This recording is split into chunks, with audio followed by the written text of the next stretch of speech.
और चीजों के बारे में जो ज्ञान है वो आता है अथाह पढ़ाई से। किससे आता है? अथाह पढ़ाई से। तो यदि आप अथाह पढ़ाई कर रहे हो तो आपका रिजल्ट भी ऐसा होगा कि आपको दुनिया की सबसे बड़ी खुशी देकर जाएगा। यदि आपके अंदर अथाह पढ़ाई करने का जुनून नहीं है, आप पढ़ने से डरते हो, आपको लगता है कि यदि मैं ज्यादा पढ़ लिया तो मैं पागल वागल ना हो जाऊं। अरे तुम बर्बाद तो पहले ही हो। यदि पागल हो भी गए पढ़कर तो दुनिया तुम्हें यह नहीं करेगी कि तुम आवारागर्दी में पागल हुए। दुनिया तुम्हारी मिसाल देगी कि ऐसे पागल बनो जैसे वो लड़का पढ़कर पागल हुआ। और आज तक पढ़ने से कोई ना तो मरा है, ना तो कोई पढ़ने से मृत्यु को प्राप्त हुआ है, और ना ही पढ़ने से कोई पागल हुआ है। ये पढ़ाई है जिसकी वजह से आज तुम मुझे सुन रहे हो। ये पढ़ाई है जिसकी वजह से बाबा साहेब संविधान सभा के संविधान की ड्राफ्टिंग कमेटी के अध्यक्ष बने। ये पढ़ाई है जिससे बिल्कुल समुद्र में टापू रामेश्वरम पर रहने वाला एक मामूली से परिवार का बच्चा भारत का राष्ट्रपति बना। और मेरे घर में, तुम्हारे घर में हम उनकी फोटो लगाते हैं। क्या वो बिना पढ़ाई के बने थे, या वो ये दुनिया भर की फालतू की जो यूट्यूब पर वीडियोस हैं, पता चल रहा है कोई कभी मैराथन, कोई एक्सप्रेस, इसका कोई मतलब ऐसा करके कोई बनता है क्या? कभी नहीं बनता।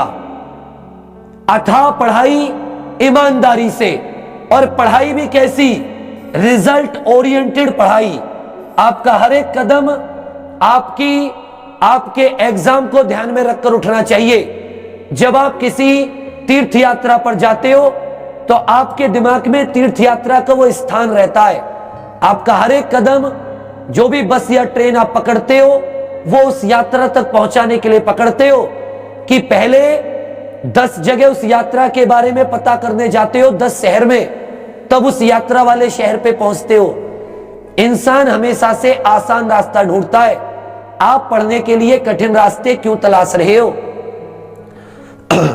जब आपके पास एग्जाम्पल है, आपको आसानी सा रास्ता, क्या पढ़ना है, कितना पढ़ना है, कैसे पढ़ना है, एक एक चीज आप तक हर एक सब्जेक्ट की पहुंचाने की कोशिश, और सिर्फ एक लक्ष्य कि आपको अथाह पढ़ाएं, आप अथाह पढ़ाई करो और रिजल्ट भी ऐसा आए कि एक बार को तो YouTube के कमेंट भी ऐसा कहने लगे कि भाई रुक जा, पता चल गया सबको तुम्हारा रिजल्ट आ गया।